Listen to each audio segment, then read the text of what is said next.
This video originally was scrapped. However, with the resurgence of Pokemon's popularity with Pokemon Go, I've been seeing a similar resurgence of regressive fundamentalist sects proclaiming the satanic nature of Pokemon. So these Pokemon creatures are virtual cyber demons. Yes, digital demons. Digital demons. What if this technology is transferred to Islamic jihadists? And Islamic jihadists have an app that shows them where Christians are located geographically. And you could even take it so far as the homes of the pastors, the elders, the deacons, the Sunday school teachers, the youth pastors, the Sunday school teachers. You could have a phone with an app that would lead you to the physical locations of these strong Christian leaders. The demons are primarily being located inside churches. Yes, the ones I found were in churches. The app will lead you to that church. There's actually a big joke going right now of mostly secular atheists, folks who are into this kind of thing. And they're joking. Well, look, the app is bringing people to church. They downloaded an app. There's the outline of our building, exit doors, windows, and inside a virtual cyber demon. Digital demons. Digital demons. Okay, I see two things here. Number one, the enemy, Satan, is targeting churches with virtual digital cyber demons.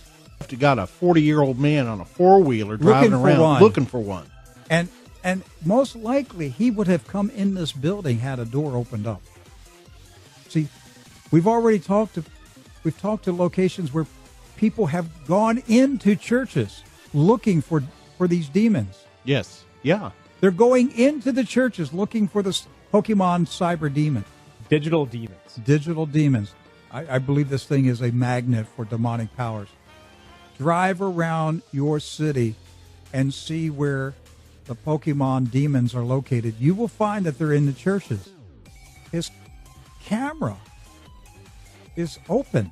That's right. Mapping everything it sees. And that's how they got a diagram of our building. At some point today, there was a Pokemon demon rat running around in our conference room. All right, so if you have 1 million people running around, but their phone cameras are capturing real-time video, where is all this video going? It could be a new way for Google to map out, buildings and everything and get people involved in it. But at what point does this game go live and the Pokemon masters are telling people to kill people in those buildings? So they can capture their Pokemon and be the masters. Time Magazine did an interview with the founder of Pokemon, this game, what it's based on. The founder's name is Satoshi Tajira. And what he said in this interview is that the game, Pokemon, is geared toward anti-Christian, anti-religion, Satanism. This is what he said in the interview. He said he grew up, his parents were Christian, and he rebelled against it. And he made this game as a revolt against everything Christianity stands for. And so his company is deliberately placing cyber demons in churches. Digital demons. Meanwhile, there are police getting shot in Dallas. There's war breaking out in the Middle East.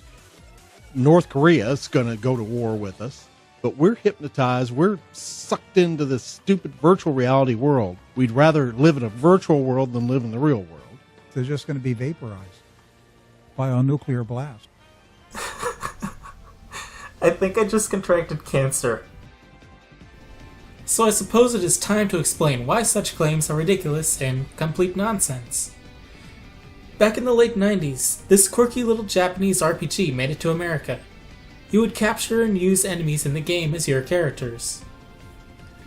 The unique and portable take on the well-saturated RPG market caught on quickly, and then several Christian sects primarily began accusing the games of being of the devil, no doubt boosting the popularity skyward.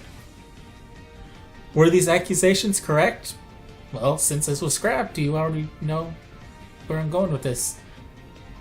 Or was it the product of ineffectual, misinformed, hardcore Baptist parents? The most infamous claim is that the game undermines the sacred creation of each life and teaches evolution over billions and zillions of years. Many have already addressed this claim, so I'll keep this one brief. The so-called evolution is a criminally bad misuse of the word. The creatures do change, sometimes dramatically, but always in the same pattern, and always as part of the creature's natural lifespan. We commonly see this kind of change in insects and refer to it as metamorphosis. They usually have 3 forms to their life cycle, much like the Pokémon. The series creator has even noted inspiration came from collecting insects. So it is no surprise most Pokémon evolve twice. This is supported even further by split evolutions, because again, in the insect world, certain things can determine how an insect develops.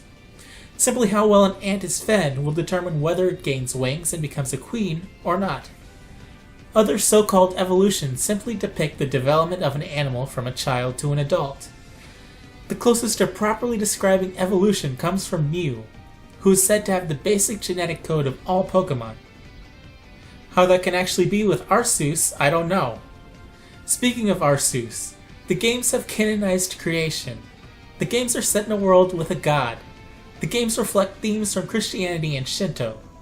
Christianity is most prevalent in Western Japan, where Nintendo is headquartered, so it makes sense it would be more reflected, especially with how Western and worldly Nintendo tries to be.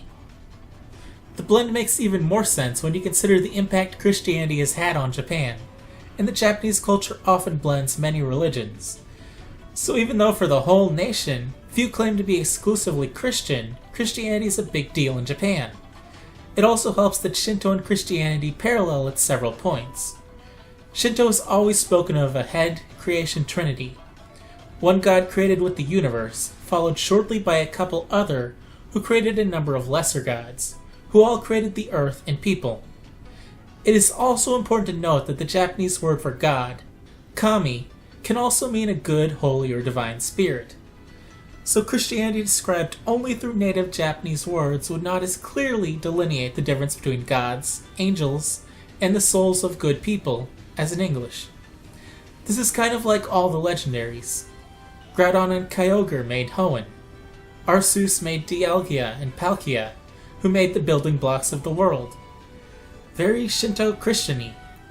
It's hard to explain the essence of Shintoism properly, much like truly understanding Christianity is extremely difficult. They both require a certain intuition and open mind to truly begin understanding. Another point often brought up is that the game has ghost Pokemon, and ghosts are evil and of the devil. The problem is the presence of ghosts indicate that each individual has a spirit.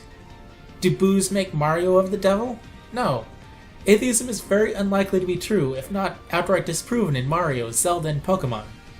All 3 franchises both have at least one god. Let's also not forget to raise the question of, are ghost Pokemon actually dead, or is it more they were thought to be dead, but they are something different? Even if they are only ghosts in name, Pokemon still has shown human ghosts, actual dead people who persist with some higher form. Shinto has several different takes on the afterlife, including something closer to the Greek idea of Hades, or the Hebrew Sheol, a place or realm of the afterlife including all dead, good or bad, or potentially more a state of being dead than an actual place. Shinto also includes themes similar to the Greek Elysium, or Christian heaven or paradise, where the good dead meet with other kami or holy spirits, and live with the gods, sometimes even becoming minor deities or like the gods. So while Pokemon may not be an explicitly Christian game, it certainly does not take evolution seriously, and has themes that aren't completely foreign to Christianity. On the other hand, Pokémon Go does require you to go to church to get more Pokeballs. So maybe it is a Christian game after all. I jest. It sends you to churches of all different faiths, and occasionally other places. Just mostly Christian churches, for obvious reasons. And I have to say, I do find it pretty amusing to see cars stopping momentarily in front of a Jehovah's Witness building every time I pass it.